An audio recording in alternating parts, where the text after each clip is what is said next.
Assalamualaikum dan salam sejahtera. Kami daripada Kumpulan 15, jom menonton video kenali SPRM yang bertujuan untuk meningkatkan kesedaran masyarakat tentang SPRM dan peranannya dalam membanteras rasuah. Salam integriti. Saya Inspektor Integriti dan hari ini kita akan mengenali SPRM dengan lebih dekat. Sebenarnya, rasuah ialah masalah serius yang boleh merosakkan masa depan negara. Rasuah boleh berlaku dalam pelbagai bentuk, termasuk situasi yang nampak biasa dalam kehidupan harian. Contoh pertama, rasuah kecil. Bang, boleh settle sini saja? RM50 cukup. Encik, itu rasuah. Saya tak boleh terima. Sila ikut prosedur. Rasuah kecil tetap rasuah. Walaupun jumlahnya sedikit, kesannya besar. Contoh kedua, hadiah atau sebenarnya rasuah. Bos, ini hadiah kecil. Kalau boleh, tolong luluskan projek saya ya.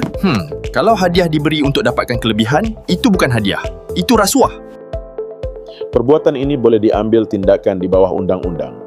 Contoh ketiga, salah guna kuasa dan pilih kasih. Saya luluskan tender ini untuk sepupu saya. Dia keluarga saya. Mesti boleh percaya. Salah guna kuasa dan nepotisme juga salah satu bentuk rasuah. Tahukah anda, ada sebuah badan yang menjaga integriti negara dan menangani jenayah rasuah. Inilah Suruhanjaya Pencegahan Rasuah Malaysia atau SPRM.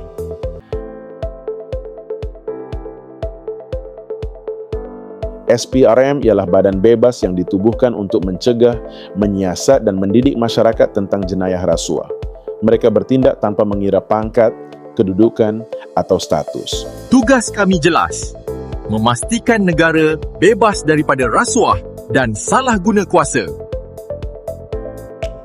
SPRM menjalankan beberapa fungsi penting untuk memastikan rasuah dapat dicegah dan dibanteras.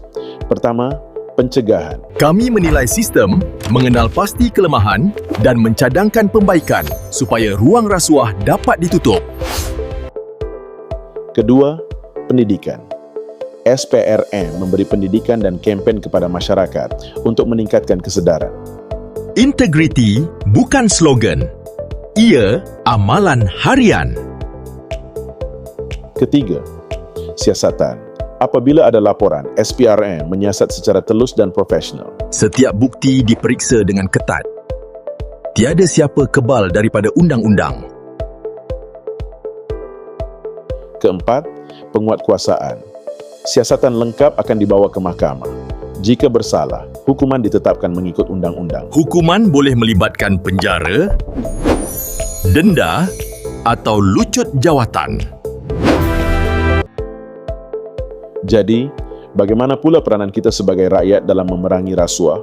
Jika nampak atau tahu tentang rasuah, laporkan kepada SPRM. Identiti anda terlindung. Talian bebas tol 18008860000 atau melalui portal rasmi SPRM. Akhir sekali, ini mesej utama yang kita perlu ingat dan amalkan. Integriti bermula daripada diri. Kita semua memainkan peranan. Kenali SPRM. Fahami tugasnya.